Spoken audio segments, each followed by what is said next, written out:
with Pat, it was a mixed bag. I mean, when you get a tie game, it's going to be a lot of mixed bags, a lot of mixed reviews, because at times Pat played well, but then you talk about the drop, talk about the fumble. I mean, that sucks. Those are things that you don't want. Now, he's a rookie, and that was his first time we've seen that. He might have had 2 drops. I think he did. He had one in like the middle of the field, little contested catch. Then he had the one where he was going to the sideline, just like turns his head. So, you're absolutely sheesh. So, but that was the first time we've seen a game like that from him as well. So, kind of chalking his up to the one-off. No different if we ever see Najee have a situation with ball security.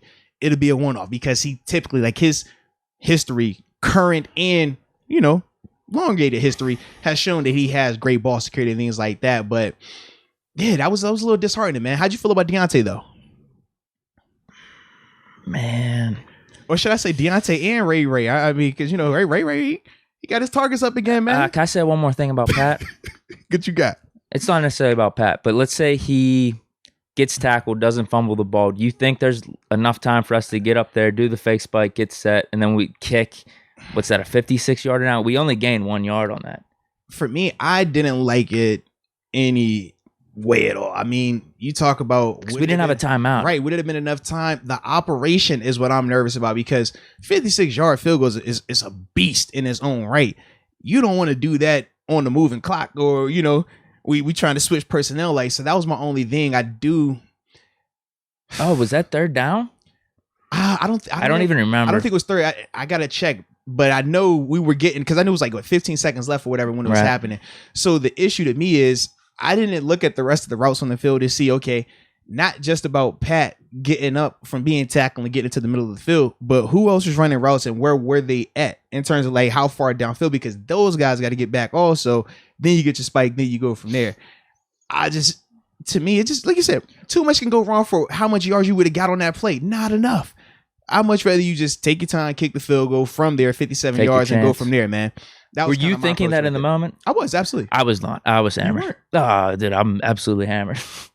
I'm just thinking about, I'm just like, come on, bro. Come on, let's do something. Like for me, the two plays that stuck out to me in terms of like situations, right before halftime, taking the knee, I think we had like 16, 17 seconds again there.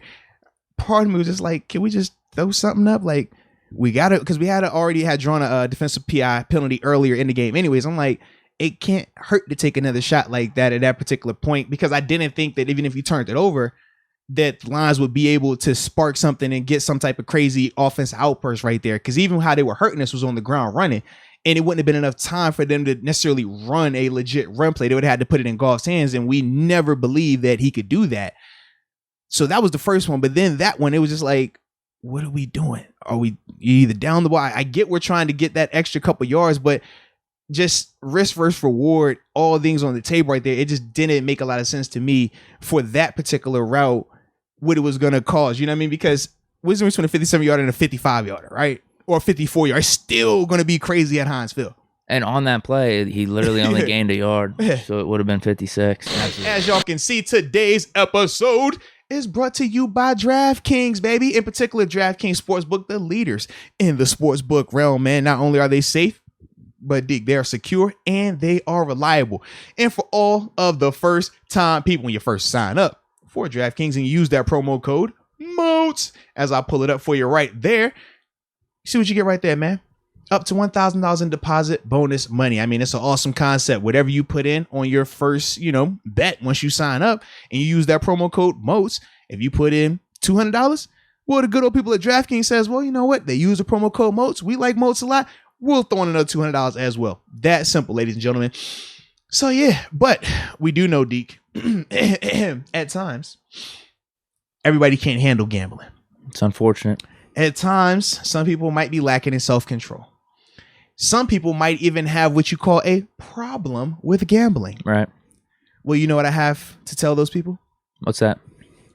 If you have a problem,